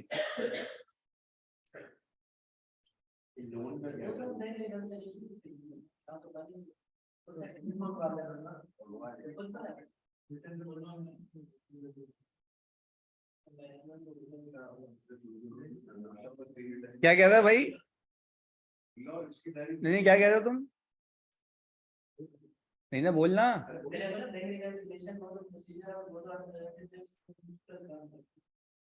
बैंक रिकंसिलिएशन नहीं बनती, बट तुम बीइंग एन ऑडिटर किसी मंथ का बैलेंस उठा के बैंक स्टेटमेंट से कंपेयर करोगे और सब्सिक्वेंटली चेक करोगे कहीं फ्रॉड तो नहीं है, वाकई क्लियर हो रहा है या नहीं हो रहा। अबे खुद नहीं बनाएंगे बावले, तू मैच करेगा ना, डिफरेंसेस आएंगे और फिर डिफरेंस क्लाइंट से पूछेगा, सही है?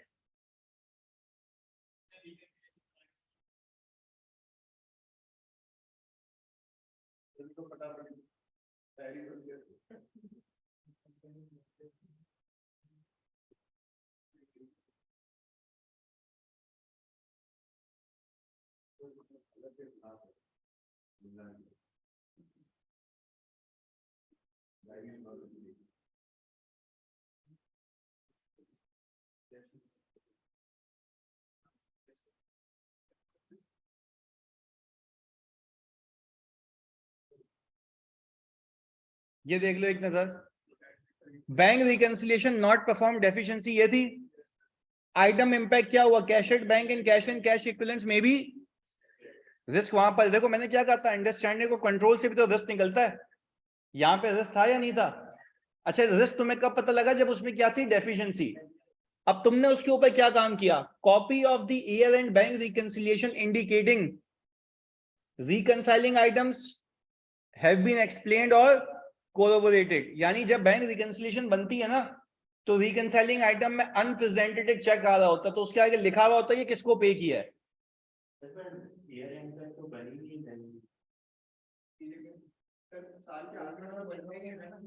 वो देखो क्या कह रहा है, have not been perform since September 2018, since September 2018। हाँ इससे पहले की बनी हुई है, बट हम बीइंग एन ऑडिटर फिर मैनेजमेंट से रिक्वेस्ट करते हैं कि भैया बैंक रिकॉर्ड बनाओ, और फिर हम देखो अब तो फिर टेस्ट ऑफ डिटेल होगा ना, कंट्रोल तो गया ना। अब मैं क्या बोलूंगा मैनेजमेंट को कि आप बनाओ, और फिर उसको क्या करूंगा, चेक करूंगा कि क्या वाकई में मेरे सब्सिक्वेंट बैलेंस रिकंसाइल होते हैं या नहीं होते। देखो उसने बोला क्या है, इसने आपके कोर्स ऑफ एक्शन नहीं पूछा, इसने आपको बोला आप ऑडिट एविडेंस क्या गैदर करेंगे। दोनों में फर्क है। अगर कोर्स ऑफ एक्शन होता तो आप बोलेंगे we will request management to prepare bank reconciliation statements,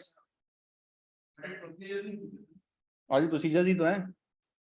हम क्या करेंगे, reconciliation indicating reconciling item outstanding items have been check to the post year end bank statement. जो मैंने कहा कि ईयर एंड के बाद जो बैंक स्टेटमेंट होगी, सब्सिक्वेंट बैंक स्टेटमेंट से आप देखेंगे क्या वो आइटम क्लियर हुआ या नहीं हुआ। देखो पहली चीज क्या है, दिसंबर के बाद वाला, पहली चीज क्या है कि आपका बैंक बैलेंस और कैश बुक का बैलेंस रिकंसाइल हो, रिकंसाइलिंग आइटम एक्सप्लेन्ड हो कि किस किस को पैसे दिए, किस किस से पैसे आने, और फिर उसको सब्सिक्वेंटली क्या करेंगे, चेक करेंगे। ये मैं अपनी ऑडिट डॉक्यूमेंटेशन में डॉक्यूमेंट करूंगा ताकि किसी भी देखने वाले को समझ आए कि मैंने इसके ऊपर काम क्या किया। ऑडिट एविडेंस का मतलब क्या है, सबूत।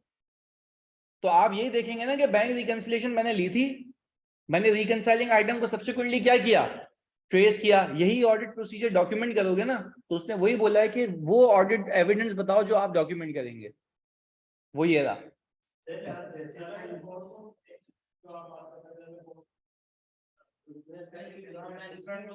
तो भाई मैनेजमेंट से रिक्वेस्ट करते, उसके बाद भी यही आता ना फिर, तो उसमें अपने कोर्स ऑफ एक्शन नहीं पूछा। बिल्कुल बिल्कुल एक प्रोसीजर का फर्क है।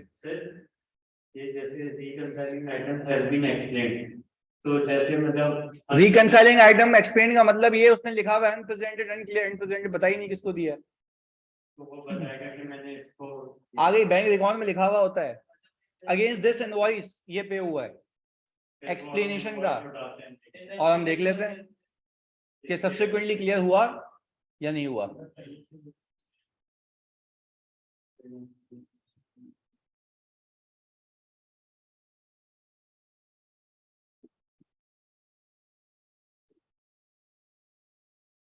अच्छा ये तो वो एक था ना जी, अभी ऐसे ही दूसरे का सोच के पहले सोच लेना, फिर डिस्कस करता हूं मैं तुमसे।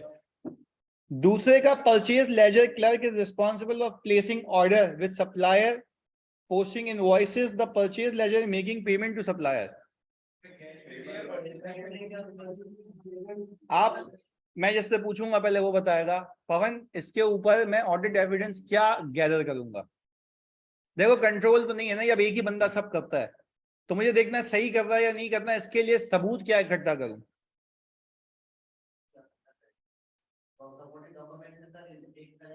ओके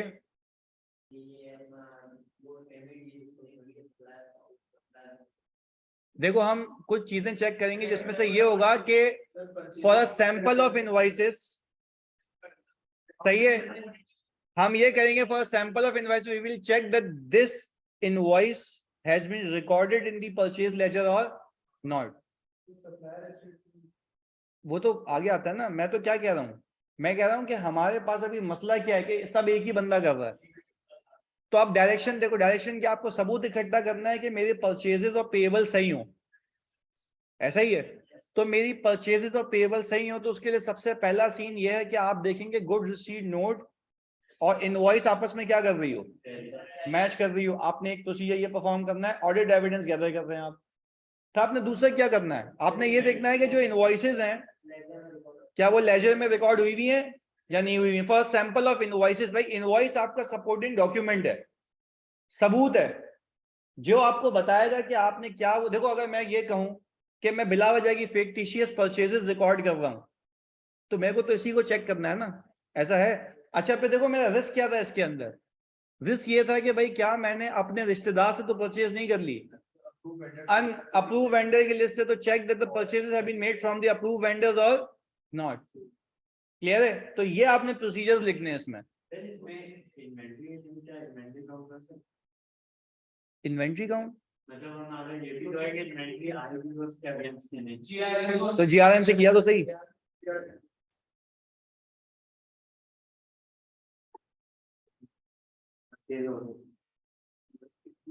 अच्छा अगर मैं इससे करेंगे परचेज ऑर्डर इनवॉइस से बेटा,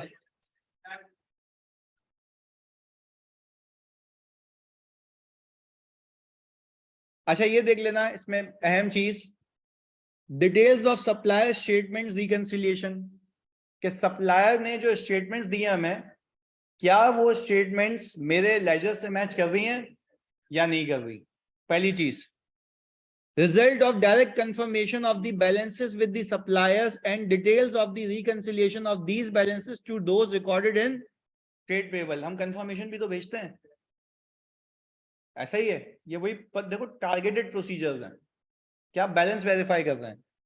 details of the sample orders invoices inspected for legitimate business use, यानी हम बोलेंगे भाई जो हमने जो ऑर्डर्स किए हुए हैं या इनवॉइसेस हैं हम इंस्पेक्ट करेंगे क्या वाकई में उसको ऑर्डर करने का सेंस बनता था या नहीं बनता था।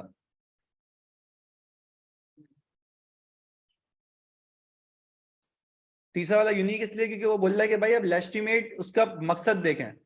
अब लेट से एग्जांपल दे रहा हूं मैं, आपने एक all of a sudden unusual amount की चीज मंगवा ली और ऐसी चीज मंगवा ली है जो आपके किसी बिजनेस पर्पस में काम नहीं आती, तो वो बोल रहे लेस्टिमेट यूज देखो।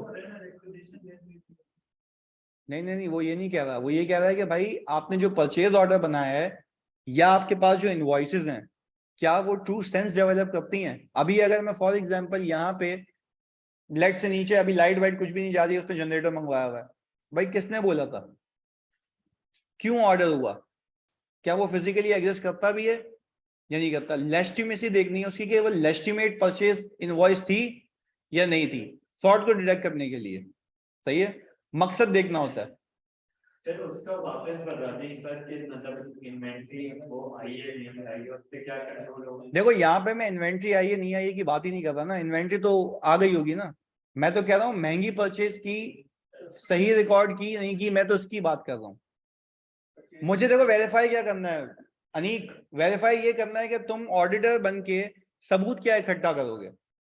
मुझे सबूत ये इकट्ठा करना है कि मेरे पेबल के बैलेंसेस सही हो, क्योंकि ऐसा भी तो हो सकता है उसने पेबल का पैसा निकाल लिया, उसने बोला भाई मैंने सप्लायर को पेमेंट की जबकि अपनी जेब में रख के बैठा हो पैसा। इसको वेरीफाई करने का तरीका क्या है, मैं उसको कंफर्मेशन भेज दूं, पहली चीज। दूसरा तरीका क्या है, सप्लायर स्टेटमेंट जो आई है उसको मैच कर लूं, क्योंकि मुझे रिस्क था ना कि एक ही बंदा सब कर रहा है, वो बोले यार सप्लायर ने पैसे मांगे जबकि असल में पैसे तो पेबल मेरे कम होते और कैश भी जा चुका होता, पर कैश क्या उसके पास गया होता या हमारे पास ही होता, हमारे पास ही होता। तो हमने उसी को तो वेरीफाई किया है। क्लियर है। अच्छा भाई आखिर वाला था एजिंग वाला, आई थिंक ऐसा ही है। आखिर में एजिंग वाले के लिए जल्दी बताओ, तुम बताओगे अभी एजिंग के लिए क्या प्रोसीजर परफॉर्म करूंगा। हाँ भाई ऑनलाइन वालों, एजिंग के लिए वेरी गुड, एजिंग रिपोर्ट लेंगे, फिर inspect for long outstanding balances, check appropriateness of the provision, check करेंगे एप्रोप्रिएट ऑफ दी और कंफर्मेशन भेज देंगे। सर हो गए प्रोसीजर्स। डायरेक्शनल प्रोसीजर्स होते हैं कि यहाँ पे वैल्यूएशन का मसला था आपको, ऐसा ही है। तो सर जरा देख लेते हैं कि इस आईसीडब्ल्यू वाले ने क्या लिखा था। Details of old overdue balances as per the aged receivable analysis for the amounts that are outstanding at the year end, result of direct confirmation हमने बात की।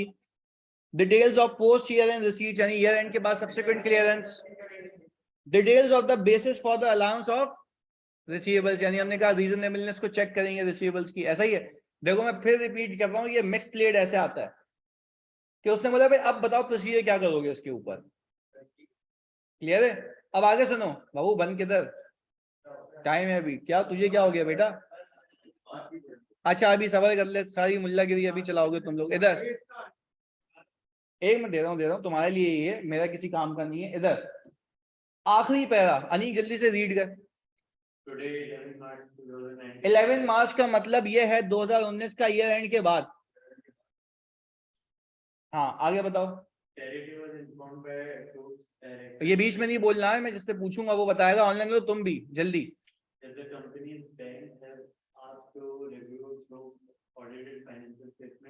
In the auditor's report for the year ended 31st December 2018, before deciding whether to approve or receive loan application by True, Charity was not previously aware of the loan application or the bank's reliance on the audited financial statements. अच्छा बीच में नहीं बोलना, सही है ना, सोच लो अपने हिसाब से। मुझे एक बात बता मोदी वाला, इससे कुछ समझ आ रहा है हाँ या नहीं, क्या समझ आया। साइड में हटा दे, गलत बोल रहा है, रुक जाए एक मिनट चुपचाप। बिल्कुल पवन को समझ आया इससे, बिल्कुल गलत। एक मिनट बीच में नहीं, मैंने मना किया बीच में नहीं, बिल्कुल भी बहुत ही ज्यादा गलत। गलत यार, अल्लाह के बंदो, फ्रॉड रिस्क फैक्टर है, फ्रॉड रिस्क फैक्टर है, याद करवाया मैंने। लोन अगर लेने के लिए होता है फ्रॉड रिस्क फैक्टर है, फ्रॉड रिस्क फैक्टर है। चसी मुंह नहीं बनाइयो, फ्रॉड रिस्क फैक्टर है। इंसान सीधा बन के सीधा हो, पहले सीधा बैठ, इधर होशियार नहीं, इधर। फ्रॉड रिस्क फैक्टर इसलिए ये क्योंकि लोन एप्लीकेशन रेज हुई है और उसको बाद में पता लगा है पार्टनर को, partner was unaware of the fact कि इसने लोन के लिए अप्लाई किया हुआ है, लोन के लिए अप्लाई किया हुआ है। तो आपको ये बात पता है कि फ्रॉडुलेंट फाइनेंशियल रिपोर्टिंग हो सकती है। मैंने सिखाया था, लोन के लिए अप्लाई करे, लिस्टिंग के लिए अप्लाई करे, कंपनी बेचनी हो, ये सारे फैक्टर्स क्या है, फ्रॉड रिस्क फैक्टर है। इसमें तीसरी रिक्वायरमेंट ये थी, what will be the course of action, आप इस सिचुएशन में क्या करते हैं। तो आपके होते हैं overall responses to assess risk. उसके अंदर देखो ये होता है मिसप्लेड सवाल, ये होता है ऑडिट। उसके अंदर आप पता है क्या करेंगे, उसके अंदर आप लिखेंगे ये जो मैं तुम्हें बोल रहा हूं अभी, उसके अंदर आप करेंगे ये कि मोर एक्सपीरियंस टीम लाएंगे, प्रोफेशनल स्केप्टिसिज्म को हाई करेंगे, इनकॉर्पोरेट करेंगे element of unpredictability in the nature, timing and extent of audit procedures. और मैनेजमेंट की क्या, देखो इंटेग्रिटी पे डाउट हुआ तभी तो फ्रॉड रिस्क फैक्टर है मेरे भाई। चलो तुमने, चलो इंटेग्रिटी पे लिख भी लिया, इसके आगे क्या लिखोगे? Other audit evidence. देखो एक बात याद रखना, फजूल बात एग्जाम में नहीं करके आना। Other audit evidence, you need to be very targeted, specific बात करो मेरे से कि जो काम करना है। स्पेसिफिक बात क्या, इसमें मैं किसी एक एरिया में फोकस ही नहीं कर सकता, रिस्क फैला हुआ है। ये एफएस लेवल पे रिस्क है, ये असर्शन लेवल पे रिस्क। भाई असर्शन लेवल पे तो वो थे कि रिसीवेबल का प्रोविजन देख लिया, ये सारी चीजें। ये एफएस लेवल पे, तो एफएस लेवल के लिए रिस्पॉन्सेज भी और सैंपल साइज भी आप बढ़ा देंगे, सही है। और आप मैनेजमेंट की बायसनेस को चेक करेंगे in making judgements and estimates, ऐसा ही है। मैं एग्जामिनर होता मैं बोलता बताओ इसके ऊपर आप मैनेजमेंट ओवरराइड ऑफ कंट्रोल को टेस्ट करने के लिए क्या करते हैं। सोच एक मैं जिससे पूछूंगा मैनेजमेंट ओवरराइड ऑफ कंट्रोल को टेस्ट करने के लिए क्या करते हैं हम? सर हम भूल गए, सर हम जनरल एंट्री टेस्टिंग करते हैं। हम देखते हैं, प्लीज सुनना, हम ये देखते हैं, प्लीज सुनना, हम ये देखते हैं कि whether any entry has been posted on weekends, unusual time, whether the entry has been posted by the person authorized